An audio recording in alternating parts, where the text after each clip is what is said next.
My ex can't decide what they want. What are you supposed to do when your ex is indecisive about maybe small things like even getting together, or maybe even big things like even getting back together with you and actually having a relationship?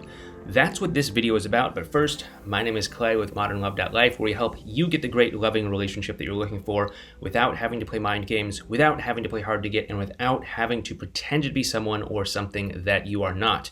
Because you deserve to be loved for the unique, amazing, and wonderful person that you are.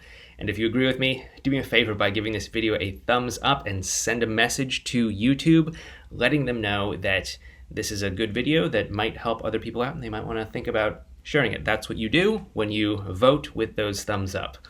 Also, we are going to be talking about your ex's emotions and their own sort of emotional journey through indecision and confusion in this video. If there is, a path forward, we have to get through this indecision.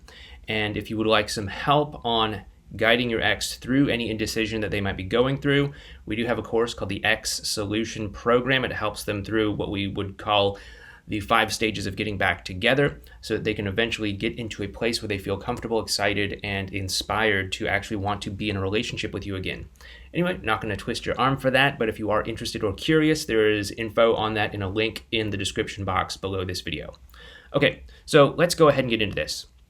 So if your ex is feeling indecisive about getting back together with you, about maybe even something smaller like meeting up with you or talking to you or texting with you or something like that, then they're feeling kind of torn. When your ex can't decide, they're feeling torn. There's a part of them that wants to do it.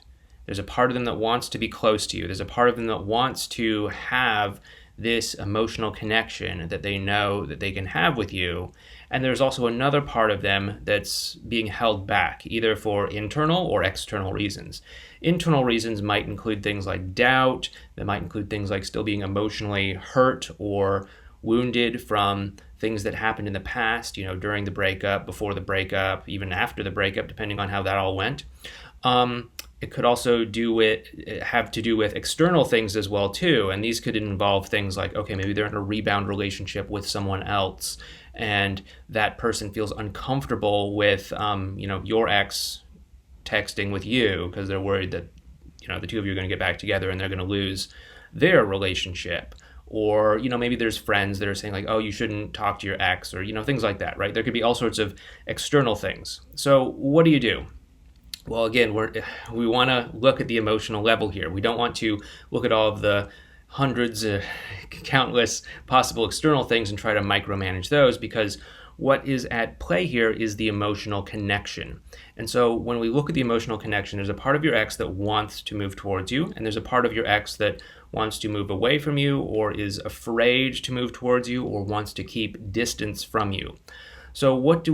We look at that part that's holding them back, that's pulling them back, and we start to address that so that the part of them that already wants to be close to you will, kick in and actually move forward. It's like when there's a tug of war and you have these two teams both pulling in different directions. If one team just lets go, the other team just boom gets all the momentum, right? And so that's what's at stake here. If we can just get the negative side, the part that's pulling them away from you, to let go, then they will just automatically move towards you and fall right into your lap. Whether that is for big things like getting back together, or small things like just texting, hanging out, spending time, interacting, stuff like that. So how do we do this? Well, we have to look at what are some common reasons why your ex might feel that indecision, why they might feel that distancing urge, that urge to create distance between the two of you, or that hesitation, or that negative force that is repelling them from you. And we want to look at where that's coming from. And that can come from a variety of different things. Very commonly, it happens because your ex is very outcome focused. They're very relationship focused, as we would say. That is to say, they think that if the two of you are interacting, if the two of you are talking, if the two of you are spending time together, that it means this is all building up towards a relationship.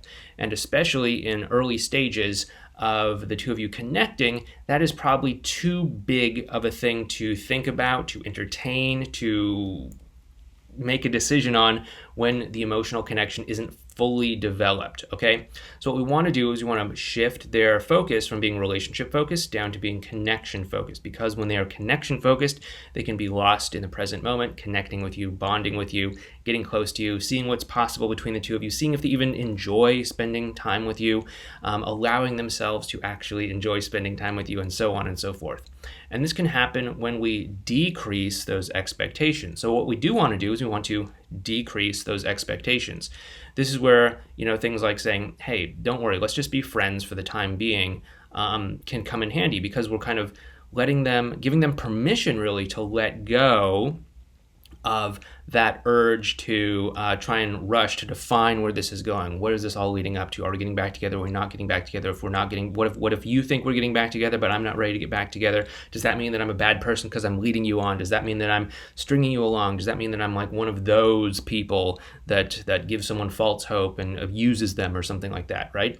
And so when we can decrease that expectation, shift from relationship focus to connection focus, that's when we can give them permission, allow themselves to give themselves permission to spend time with us, to interact with us, and to actually build up that emotional connection one layer at a time, so that as the connection gets stronger, they actually are equipped to make that decision to get back together with us. By the way, if you want to learn more about this emotional connection business that I keep talking about, you might want to check out our video series on what we call advanced relational skills. This is how we break down and sort of look at how an emotional connection can be formed. We have a video series on that right up there in a video card. Let me just get the angle right. It should be right over there. Anyway, check it out if you want to learn more about that. It's a great starting place, a great foundation for a lot of people who are looking to learn more about connecting emotionally. But we want to give them permission to do this. We want to give them permission to actually connect with us emotionally, because if they don't have permission to connect with us emotionally, then they're not going to start to build up that track record of positive emotional experiences and positive connections that are going to allow them to actually say, yeah, I do want to spend time with you. Yeah, I do want to get back together with you. Yeah, I do want to make these changes, whatever that might be, break up with this person or rearrange my life in some way so that we can get back together. And they need that emotional foundation first. They need that history, that track record of being able to connect with you. If they don't have that, they're not going to be able to decide. So if your ex can't decide, you need to get them to actually give themselves permission to spend time with you and give themselves permission to interact with you, because that is going to build up those emotional connections one at a time, one layer at a time, until you have this nice, substantial emotional connection that you can then leverage to create much stronger outcomes by, bringing up sensitive topics, or by having, bigger asks like, hey, let's get back together, right? That's obviously a big ask that if that emotional connection and that foundation isn't there, it's probably not going to go over very well.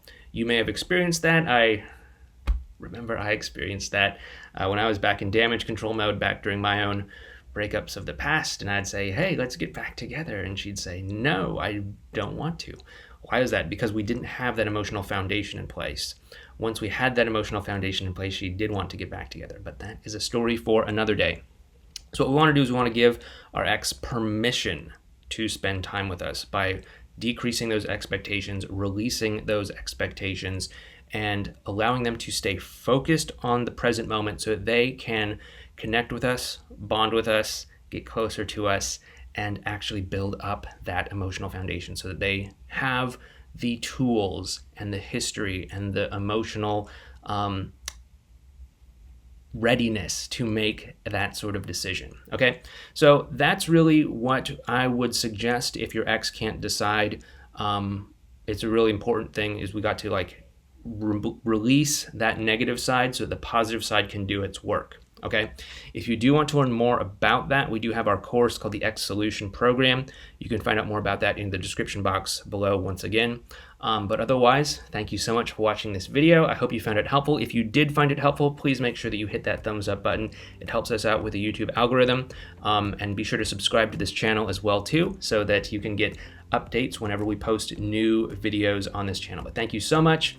And if you do like what we're doing here, please make sure to check out this video series over here on your ex's 5 stages of getting back together. It walks you through kind of their emotional journey of confusion. Or you might want to check out this video right here. But once again, thank you so much. My name is Clay, and I'll talk to you next time.